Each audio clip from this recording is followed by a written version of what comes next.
Sis, are you lonely? I can tell you why.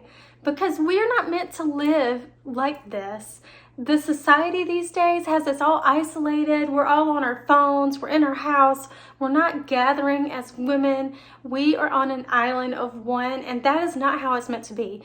For thousands and thousands of years, women gathered together, supporting each other, helping each other raise their children, basically living life together and helping each other out.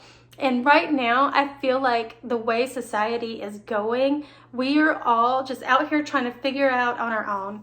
I'm Jessica Nora, and welcome back to my channel.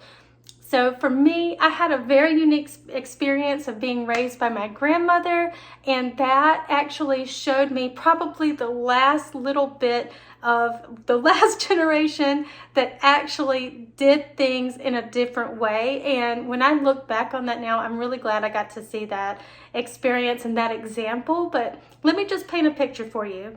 Let's say it's back in the 50s, 60s, or 70s, and you're a stay-at-home wife. I know we're not stay-at-home moms or wives anymore, but let's paint this picture. And your girlfriend stops by to have tea with you. Unannounced, no texting, no calling, just stops by to have tea. Then your neighbor comes over. Then maybe somebody else comes over. You have 3 or 4 ladies at your kitchen table just chit-chatting. And this happened all the time. This was normal. And I don't know about you, but I don't think anyone ever comes to my house whether they have announced themselves or not. That is just not a common thing these days. But I did get to witness that living with my grandmother, growing up with her. She would always have just random women coming by the house, and we would all sit around the kitchen table and just talk and, you know, whatever they were talking about, gossip. I don't know what they were talking about, but I just remember I loved it. I loved the vibe. I loved having all those women there. It was just such a warm, cozy feeling. It made the house feel alive. And it was just an uplifting thing, even for me as a child, just being in that environment. I really loved it. And maybe you're lucky enough that you've got to experience that too, but I don't feel like that's common practice anymore, or at least not for me. And I'm just out here spreading the word that I think we need to get back to that place. And I also remember when I lived with my grandmother, we would go to the Hardee's, just the local Hardee's, and there would just be a bunch of old ladies sitting around tables chit-chatting. And it was just like so much fun, just sitting at the Hardee's like with them. And I remember, even though I was a child, I just enjoyed the feeling and the warmth of it. It was just a very inviting environment, and I think we need to get back to that. And that's something I want to put out there is let's start to create these types of experiences in our lives with other women. Let's just try to create groups where we can hang out and do things where doesn't have to be anything planned out or super extravagant. It can just be an afternoon tea with a group of girls, you know, checking on your girlfriends, just stopping by the house, saying hi, because we are not meant to live this life alone. We should be checking on each other. We should be there to support each other. And that is something that I'm really passionate about. So I've actually started doing women's circles and holding them probably for about 6 months now, 1 or 2 times a month. And it has really, really helped me. It always comes at a time when I really need it. And I'm so surprised when so many women show up for the women's circles, because I feel like our community really needs this. As women, we need this. And this is something that we used to do for thousands and thousands of years. It is something that's in our DNA. It comes natural for us to gather as women and just to support each other. I think they used to have this saying that says it takes a village to raise a child. Well, right now we're out here trying to do these things on our own, and we're supposed to have the support of our community of other women to help us. So I just want to put the word out that I'm really passionate about this. I'm really hoping we can have a revitalization of just women helping women, community building each other up, and just supporting each other.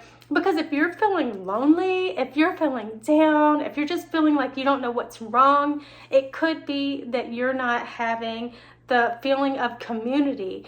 It really makes a difference. It can just really lift your whole day just to spend time with a couple of girlfriends and just feel uplifted afterwards. It is so, like, every time I go to or have a women's circle, I leave feeling so like vibrant. I leave feeling so uplifted. And to think that this was something that was just common practice for many, many thousands of years that we've kind of fallen out of, I think that that's something we need to take a look at again, because I know there's a lot of people out there who are just feeling lonely, and they're just feeling, you know, depressed and down and heavy and burdened.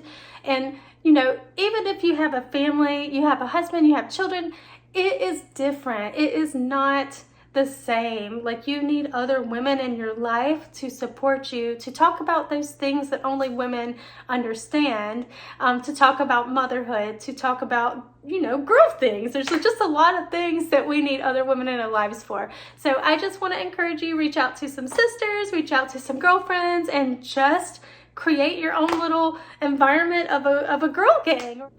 It's very powerful to have a community of sisters that can uplift each other, that can help you through traumatic experiences, that can just help you to be able to release emotions. These are things you need your sisters for, and that is something that I'm very passionate about. So I have a therapist, and one of the things that she always tells me that really has stuck with me is that the best way to get through trauma and heal trauma is to actually talk about it. And whether that is with your therapist or if it is with girlfriends or sisters, I think it's very powerful to meet together as women and be able to express what you're going through. And it actually can be very healing. And we experience a lot of that type of healing in our women's circles. So I would definitely highly recommend, if you have anyone you're comfortable sharing the things you're going through with, and as a group, if you can all share that together, you can definitely make a lot of progress. And it creates an environment of healing and just supporting each other and feeling held and being there for each other. It is very, very therapeutic. When we gather together as women, there is something really sacred about that. It really can amplify your divine feminine energy, and this is something that you cannot get anywhere else. Like, I'm telling you, when you have a group of women together and you are really just connecting on that soul level, you can start to see big changes in your life. You can manifest things. You can really do some deep healing. We have done a lot of work through trauma, and this is something that just comes naturally. When the women gather together, it's almost on autopilot. And I'm telling you, it's just a magical experience, and I definitely highly recommend get a group of girls together and try to really go through some of your healing journey together. It can really be helpful if you have somebody right there that can just support you along the way. It is a really, really deep and empowering experience. I just want to thank you so much for watching my video today. It's been a while since I've been on YouTube, so thanks again for tuning in, and I'm definitely going to be creating more videos like this and many more, so stay tuned for what's next. And again, thank you so much for watching my video today. See you later. Bye.